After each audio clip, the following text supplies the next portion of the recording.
On number 1, to find the prime factorization of 12, we need to think of a factor pair that would give us 12. Well, I know 3 times 4 is 12. 3 is prime, so I have to stop on that side, but 4 is composite because 4 can be broken down into 2 times 2. 2 is prime, so we need to stop right there. To finish this problem, I see I have 2 times 2 times 3 would give us 12, and 2 times 2 is 2 squared, so 2 squared times 3 is your final answer. Let's do the same process for 60. Well, 6 times 10 is a factor pair.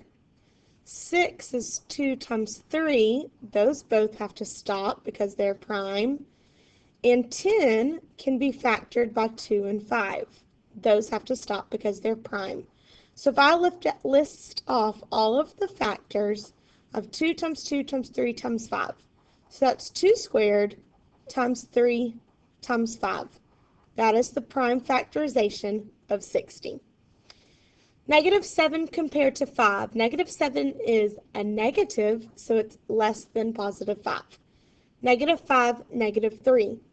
Well, negative 5 is to the left of negative 3 on a number line, so that means it is less than negative 3. Remember, with the negatives, the number closest to 0 is the greater number. Negative 2 is greater than negative 7 because it's closer to 0 on the number line. It's to the right of negative 7. Number 28, order from least to greatest. Negative 12, negative 2, 0, 5, 8.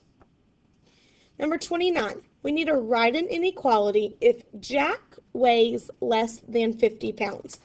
We don't know exactly what Jack weighs, but we know he weighs less than 50 pounds. So let's use J for Jack, less than 50.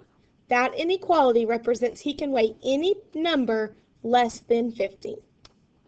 Number 30, the ladder is no more than. If it's no more than 6 feet tall, it means it can be 6 feet tall or shorter.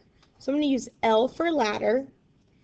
If it has to be shorter than 6 feet, that means it has to be less than or equal to, because it could be 6 feet tall.